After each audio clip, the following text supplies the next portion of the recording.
Hello दोस्तों। कैसे हैं आप सब। आज मैं बहुत दिनों बाद वीडियो बनाने आया हूँ क्योंकि मेरी इधर भी थोड़ी सी तबीयत जो है वो ठीक नहीं थी। तो मैं बहुत दिनों से हॉस्पिटल में एडमिट था। तो इसी वजह से मैं वीडियो नहीं बना पा रहा था। तो दोस्तों, जहाँ मैं एडमिट था, जिस हॉस्पिटल में मैं एडमिट था, वहाँ पर एक मेरे बिल्कुल बगल में एक लोग बैठ था जिसका उनके एक रिलेटिव एडमिट थे। वहाँ पर एक बंदा आता था जिससे मेरी अच्छी खासी फ्रेंडशिप हो गई थी। तो बातों ही बातों में हम लोग बात कर रहे थे तो उसने मुझे एक स्टोरी सुनाई। तो मैंने सोचा ये स्टोरी आप लोगों को सुनानी चाहिए। तो इसलिए मैं आप लोगों के लिए आज एक बहुत अच्छी इंटरेस्टिंग स्टोरी लेकर आया हूँ। तो चलिए इस कहानी की शुरुआत करते हैं। सुनकर बताइएगा कैसी लगी। तो ये कहानी है रानू पांडे जी की। रानू पांडे जी बाराबंकी के एक गांव के रहने वाले हैं। और इनकी जो फैमिली है ये बिल्कुल ज्वाइंट फैमिली थी और ये सब लोग बिल्कुल मिलजुल कर रहते थे। इनके यहाँ जो इनके पापा थे, उनके भी जो पापा थे, इनके जो दादा थे रानू के, वो 4 भाई थे। और वो लोग बिल्कुल मिलजुल कर सब लोग एकदम अच्छे से रहते थे, जैसे कि जॉइंट फैमिली में होता है। कोई भी फंक्शन हो, शादी हो, कुछ भी हो, सब लोग मिलकर एक साथ सारा काम करते थे। तो कुछ भी होता था इनके यहाँ तो सब बहुत मौज मस्ती करते थे, सब कुछ होता था। तो इनके जो दादा थे, उनके दादा में एक बीच वाले दादा थे इनके, जो उनकी एक लड़की थी रागनी। आज ये जो स्टोरी है ये इसी से रिलेटेड, रागनी से ही रिलेटेड स्टोरी है। तो ये मैं आप लोग को सुना रहा हूँ, ध्यान से सुनिएगा। रागनी जो थी वो बहुत अच्छी लड़की थी। जब तक वो 12 साल की थी वो बिल्कुल अच्छे से सबसे बिहेव करती थी, हर जगह जाती थी, सबसे मिलती जुलती थी, अपने स्कूल में भी ठीक ठाक लड़की थी, पढ़ने में भी ठीक ठाक थी, सब जगह वो एकदम अच्छे से रहती थी। लेकिन अचानक उसकी एक बार तबीयत खराब हुई और उसके बाद से उसका दिमागी संतुलन जो था वो बिगड़ सा गया। अब वो पहले जैसी नहीं रहती थी, ना ही किसी से बात करती थी, ना ही कहीं जाती थी, बिल्कुल कैद सी रहने लगी थी, एकदम घर में अकेले रहे। जब उससे कोई कुछ भी पूछे तो बिल्कुल उल्टा फुल्टा जवाब दे दे। और उसके घर वाले भी नहीं चाहते थे कि कोई उससे ज़्यादा बोले। वो एक कमरे में अपना बंद रहती थी, बस खाना दे दिया जाता था, खाना खा लेती थी और किसी से मतलब नहीं, ना मोबाइल, ना फ़ोन, ना इंस्टाग्राम, ना फेसबुक, कुछ भी ये सब नहीं। नॉर्मली घर में रहे, खाना पीना खाए, अपना रहे, पूजा पाठ भी नहीं, कुछ नहीं। उसकी वजह से उसके माँ बाप थोड़े से परेशान रहते थे। लेकिन माँ बाप तो थोड़ा सोचते थे अपनी बेटी के बारे में, लेकिन और जो घर के लोग थे वो नहीं सोचते थे। वो सोचते थे अरे ये तो पागल है। उसका जो भाई था उससे ही भी बिल्कुल नहीं पड़ती थी। वो कहता था इसे जंगल में छोड़ाओ, ये तो बिल्कुल ही पागल हो गई है, हम लोगों के सर पर बोझ है ये, अब इसकी शादी भी नहीं हो पाएगी। रागिनी की एज हो गई थी 32 के करीब और उसकी शादी भी, कौन कौन करना चाहेगा ऐसी लड़की से शादी। जब तक वो 12 साल की थी तब तक बहुत सब कुछ अच्छा था। लेकिन एक बार की बात है, अब जो मेन कहानी है वो यहाँ से स्टार्ट होती है। एक बार की बात है जब ये लोग घर में, अपने गांव में बच्चे सारे होते हैं, जब मिलते हैं, शादी का फंक्शन था किसी का, सब मिलजुल कर खेल रहे थे, खूब अच्छे से मिलजुल कर खेल रहे थे। जैसे होता नहीं, गांव में सारे बच्चे पेड़ पर चढ़ने लगते हैं, खेतों में जाते हैं, सब कजिन आए हुए होते हैं, पूरी फैमिली आई हुई होती है, तो बड़ा मज़ा आता है। तो ये लोग मिलजुल कर खेल रहे थे। इनके गांव में एक हॉस्पिटल था जो कि 3 फ्लोर का बना हुआ था। और वो हॉस्पिटल खेलने का अड्डा बन गया था क्योंकि वहाँ पर कोई नहीं रहता था और वो बिल्कुल खंडहर सा हो गया था। लेकिन वहाँ पर बच्चे अक्सर क्रिकेट खेलते थे उसके अंदर, तो छुपी छुपान खेलते थे, हाइड एंड सीक जिसे कहा जाता है, ये सब गेम वहाँ पर सारे बच्चे खेलते थे। तो इनके घर में शादी का माहौल था और यही करीब 7-8 कजिन मिलके वहाँ पर खेलने गए। सबकी एज यही 12-13 साल की होगी और रागिनी भी वहाँ पर खेलने के लिए गई हुई थी। तो ये लोग छुपी छुपान खेल रहे थे, हाइड एंड सीक। तो सब लोग अपनी अपनी जगह छुप गए थे और जो ये रागिनी थी ये जाकर 3rd फ्लोर पे जाके छुप गई हुई थी, जहाँ पर बहुत कम लोग जाते थे, बहुत कम बच्चे ऊपर जाते थे। शाम का टाइम हो रहा था, 6 बजे। सारे बच्चे खेल रहे थे। अचानक खेलते खेलते सबने सबको ढूंढ लिया, लेकिन जो रागिनी थी वो वहीं पर छुपी रह गई।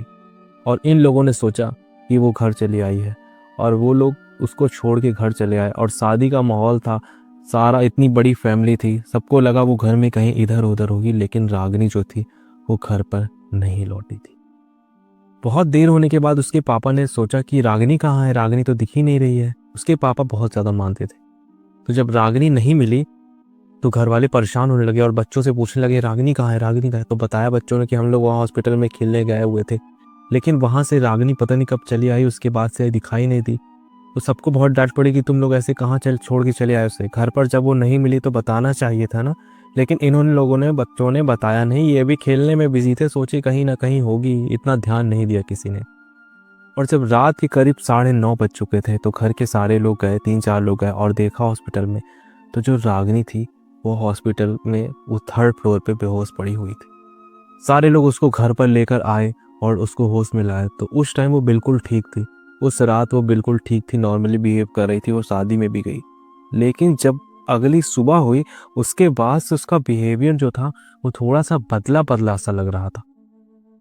अब वो ज़्यादा किसी से बात नहीं कर रही थी, वो किसी से ज़्यादा बात कर ही नहीं रही थी। वो बिल्कुल अपने कमरे में बैठी हुई थी, बिल्कुल शांत से। सब लोग पूछ रहे थे क्या हुआ बेटा, क्या हुआ, वहाँ पर क्या हुआ था, रात में कोई प्रॉब्लम हुई थी, तो कहे सब कोई परेशानी हुई थी। तो इसने बोला कि नहीं ऐसी कोई बात नहीं है। अच्छा दोस्तों, मैं एक बात बताना भूल गया, जो ये हॉस्पिटल था इसकी खंडहर बनने की एक एक इसका एक कारण था कि बहुत साल पहले, करीब 20-25 साल पहले, ये हॉस्पिटल एक प्राइवेट हॉस्पिटल था जिसमें बहुत भयंकर आग लग गई थी। और आग लगने की वजह से इसमें बहुत से मरीज जो थे, बच्चे, औरत, बूढ़े आदमी और स्टाफ के भी बहुत से लोग जल कर मर गए हुए थे। तो उस वजह से वो हॉस्पिटल ऐसे ही खंडहर बनता चला गया धीरे धीरे। लोगों ने वहां जाना छोड़ दिया था, और लेकिन भूत प्रेत का इतना किसी को पता नहीं था कि वहां पर कोई ऐसा कुछ है भी। और अभी भी ये बात फैक्ट मतलब हुई नहीं थी, प्रूफ ये बात हुई नहीं थी कि क्या रागिनी के ऊपर कोई भूत प्रेत का साया हो गया था। लेकिन उस दिन के बाद से उसने बोलना छोड़ दिया, कहीं भी जाना छोड़ दिया, स्कूल जाना छोड़ दिया, वो एक पागलों सा बिहेव करने लगी। और उससे सब लोग भी अब कटने लगे थे, अब उसको सब लोग पागल समझते थे। वो पूरे टाइम अपने कमरे में पड़ी हुई रहती थी और घर वाले भी बस उसको खाना देते। ऐसे ऐसे करते करते करीब 20 साल बीत चुके थे। अब रागनी 32 साल की हो गई थी। उसकी शादी भी कहीं नहीं हो सकती थी, क्योंकि कौन सा कोई भी इंसान ऐसी लड़की से शादी क्यों ही करना चाहेगा, आप लोग तो जानते ही हैं। वैसे भी हमारा समाज आजकल बहुत सारी चीज़ें ऐसी मान्यता होती है कि मतलब कोई एक्सेप्ट नहीं करना चाहेगा, कौन सा बहुत इतना वो ऐसा कोई रहता ही नहीं जो इन सारी चीज़ों को एक्सेप्ट करे।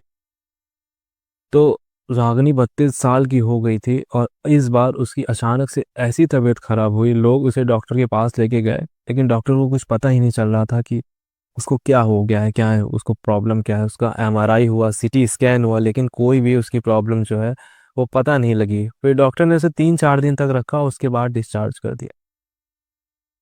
अब रागिनी जो है घर पे जाने के बाद रात में बाल खोल के छत पे खड़ी रहती थी, ऐसे चंद्रमा को ताकती रहे। इनके घर के पीछे ही एक बेर का पेड़ था, अक्सर वो उस बेर के पेड़ के पास जाए और उसे ऐसे देखती रहे। रात के करीब 1:30 बजे ये छत पर अकेले बाल खोल कर घूमती रहे। कुछ लोगों ने इसको ये भी कहा कि इसके ऊपर कोई भूत प्रेत का साया हो गया है, लेकिन बहुत से लोग मानते थे और बहुत से लोग नहीं मानते थे। तो एक जब ये बीमार पड़ी तो धीरे धीरे इसकी कंडीशन बहुत ज़्यादा ख़राब होने लगी। इसको मतलब अजीब सी इसके साथ घटना होने लगी, ये पागलों जैसा बिहेव तो करती ही थी। ये रात रात में जैसे मैंने बताया छत पे घूमती रही है होते, और इसके बाल वाल बहुत ज़्यादा टूटने लगे थे, और इसके पास से एक अजीब सी बदबू सी आने लगी थी। अब वो क्यों आती थी, नहाती वहाती सब कुछ थी, लेकिन एक निगेटिव एनर्जी इसके पास से आ रही थी। लोगों को ऐसा लगता था जैसे ये जहाँ भी जाती थी वहाँ पर काम जो था बनते बनते बिगड़ जाता था। तो लोग इसको यही बोलने लगे थे कि इसके ऊपर किसी का भूत प्रेत का साया है, ऐसा कुछ। लेकिन घर वाले ये सारी बातों को नहीं मानते थे और वो लोग नॉर्मली रहते थे। तो जब इसकी इस बार तबीयत खराब हुई, धीरे धीरे धीरे इलाज हुआ, लेकिन इसका कोई इलाज हो ही नहीं पाया। और एक रात की बात है, ये रात में सोई, उसके बाद ये छत पर इसकी डेथ हो गई थी। छत पर ये पड़ी मिली जहाँ पे इसकी डेथ हो चुकी थी। घर वाले बहुत उदास थे, इसके माँ बाप बहुत उदास थे, और बहुत लोग तो खुश थे कि चलो पागल से छुटकारा मिल गया। इसका भाई जो था वो भी बहुत चिढ़ता था इससे, क्योंकि इसकी वजह से उसकी भी शादी नहीं हो पा रही थी। तो फाइनली अब रागिनी इस दुनिया से जा चुकी थी। लेकिन उस दिन के बाद से इसके जो भाई था ना, उसकी तबीयत अजीब सी, उसकी भी हालत जो थी वो थोड़ी थोड़ी पागलों जैसी होने लगी थी। वो भी पागलों जैसी हरकत करने लगा था। उसका भी दिमागी संतुलन अब पहले जैसा नहीं रह गया था, और 15 दिन के अंदर वो पूरी तरह से उसका दिमागी संतुलन बिगड़ चुका था। घर वाले बिल्कुल समझ ही नहीं पा रहे थे कि एक लड़की से ऐसा छुटकारा मिला तो अब इसको क्या हो गया।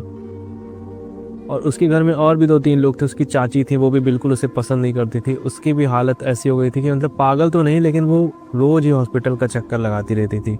इनके घर में भी बहुत ज़्यादा नुकसान हो रहा था, हर चीज़ काम बिगड़ जाती थी, कहीं शॉप में नुकसान हो जाता था तो कहीं कुछ, मतलब इनके दिन जो है वो ख़राब हो गए थे। पूरी तरह से ये लोग परेशान हो गए थे। कभी बच्चे बीमार हो जाते थे तो कभी घर के जवान जवान लोग बीमार हो जाते थे, एक एक साथ हो जाते थे। जो लोग उस लड़की को पसंद नहीं करते थे, ज़्यादातर वही लोग बीमार हो रहे थे। तो एक दिन ऐसे इसका जो भाई था, उसका नाम था सतीश, वो जो रात में सोया और सुबह उठा तो उसकी भी डेथ हो चुकी थी। घर वाले में बहुत रोना हो गया, शुरू हो गया था कि मतलब जवान लड़का किसी का ऐसे मर जाए। उसकी एज थी 30 साल की थी, अब वो इस दुनिया से जा चुका था। और घर में और भी प्रॉब्लम होने लगी थी। जो रागिनी के पापा थे, इनके एक कुल गुरु कह सकते हैं, एक पंडित जी थे जो मतलब बहुत साधना वाधना करते थे, सिद्धियां उनको प्राप्त थी, कई सिद्धियां उनको प्राप्त थी। वो जैसे लोगों के बारे में देख के ही बता देते थे, तुम्हारा नाम क्या है, तुम कहाँ से आए हो, तुम क्या चाहते हो, तुम्हारे मन में क्या चल रहा है। तो उनको कई प्रकार की ऐसी सिद्धियां प्राप्त थी।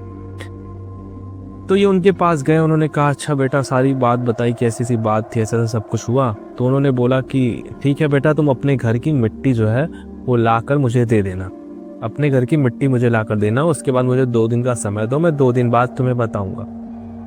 2 दिन बीत चुके थे और जो पंडित जी थे वो वापस से इनके घर आए।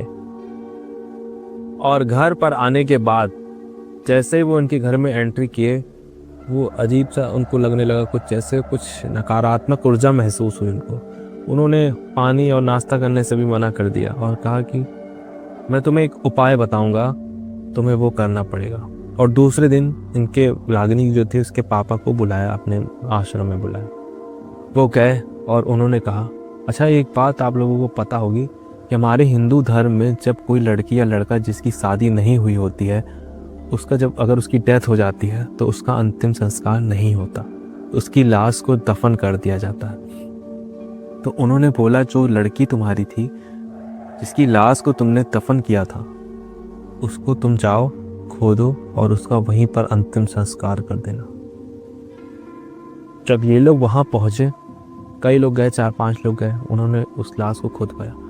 गौर करने वाली ये बात है कि कोई भी लाश अगर 10 दिन पड़ी रहती है तो बदबू आने लगती है, वहां से सड़ने की बदबू आने लगती है, चाहे कोई इंसान की हो, जानवर की हो, किसी की भी हो। लेकिन उस लड़की को मरे 1.5-2 महीना हो चुका था, लेकिन जब उसकी लाश की खुदाई हो रही थी तो वहां से बदबू नहीं आ रही थी। और जैसे ही लाश एकदम लास्ट में खोदी गई तो क्या देखा गया, उसके बाल जो थे वो बहुत ज्यादा बड़े हो चुके थे। उसका जो पूरा फेस था वो बिल्कुल चल गया था, जैसे कोई जला हुआ चेहरा, किसी ने उसके चेहरे को आग लगा दी हो। उसके जो नाखून थे वो इतने बड़े बड़े हो चुके थे और उसके ये 2 दांत बहुत बड़े हो चुके थे। ये देखकर ये लोग बहुत ज़्यादा डर गए और वहाँ पर उसको जलाने की कोशिश की गई, लेकिन वहाँ पर उसको जला ही नहीं पाए। ऐसा हुआ कि जैसे ही आग जलाना स्टार्ट किए, तुरंत पानी बरसने लगा और इतनी तेज बारिश हुई और बारिश रुकने का नाम ही नहीं ले रही थी। जो गड्ढा था वहां पे पूरा पानी भर गया और ये लोग उसको जला ही नहीं पाए। तो ये लोग लौट कर घर पर आए और सोचे कल जाकर उसको ये क्रिया पूरी की जाएगी, उसका अंतिम संस्कार किया जाएगा। लेकिन उसी रात को जो इंसान ये सारा काम कर रहा था, रागिनी के पिता के जो छोटे भाई थे, वही ये सब कर रहे थे, वो बहुत हिम्मती थे। अचानक उनकी भी डेथ हो गई। अब घर वालों को कुछ समझ में नहीं आया कि हुआ तो हुआ क्या। फिर से भाग के सब लोग उन पंडित जी के पास गए और पंडित जी ने सुबह 4 बजे खुद जाकर मंत्रों के माध्यम से वहां पूजा करवाई और उस लड़की का अंतिम संस्कार हुआ। और उस दिन के बाद से उनके घर में आज तक सब कुछ ठीक चल रहा है और सब लोग अच्छे से हैं। पंडित जी ने बताया कि जो लड़की थी, इसके अंदर कोई डायन घुस गई थी या किसी औरत, जो कोई औरत की आत्मा घुस गई थी, जो वो उसी हॉस्पिटल में जलकर मरी हुई थी, जिसकी कच्ची जान निकली हुई थी। और जब ये 12 साल की थी तो ये बाल खोलकर शादी वाले दिन सज धज कर वहां पर खेलने गई हुई थी और उसने उसको देखकर उसको अच्छा लगा और वो उसके शरीर में आ गई। तब से वो रागिनी की जिंदगी में वो औरत का साया मंडरा रहा था और वो एक तरह से चुड़ैल बन चुकी थी, क्योंकि जब रागिनी की लाश को खोदा गया तो उसका जो हुलिया था वो बिल्कुल एक चुड़ैल जैसा बन चुका था। लेकिन पंडित जी ने जो क्रियाकर्म करवाया, उसके बाद से आज तक सब कुछ ठीक है और अब उनके घर में ऐसा कोई प्रॉब्लम नहीं है, सब कुछ ठीक चल रहा है। तो दोस्तों, कभी कभी ऐसे ही बचपने में हम लोग ऐसी गलतियां कर देते हैं, जहां पर खंडहर हो, जहां पर कोई नहीं जाता हो, ऐसी जगहों पे हमें नहीं जाना चाहिए।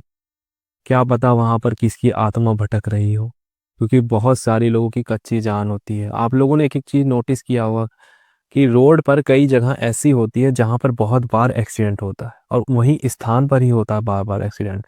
कुछ कुछ जगह ऐसी होती है जो हांटेड के नाम से, हांटेड प्लेस के नाम से जानी जाती है, वहाँ पर कई ऐसे इंसिडेंट हो चुके रहते हैं। इसलिए अपने बच्चों को भी समझाना चाहिए कि ऐसी किसी जगह पर नहीं जाना चाहिए जहाँ पर ऐसी कोई घटना हुई हो। तो ये बिल्कुल रियल स्टोरी थी, ये स्टोरी आपको यूट्यूब पर कहीं नहीं मिलेगी, मेरे एक फ्रेंड ने मुझे सुनाई है और ये बिल्कुल सच्ची घटना पर आधारित कहानी है। तो ये अगर कहानी आप लोगों को अच्छी लगी हो तो इस चैनल को सब्सक्राइब कर दीजिएगा और वीडियो को लाइक करिएगा। मैं आप लोग के लिए सच्ची घटना पर आधारित नई नई कहानियाँ लेकर आता रहूँगा। तब तक आप सभी का दिन शुभ हो। मिलते हैं एक नई कहानी के साथ।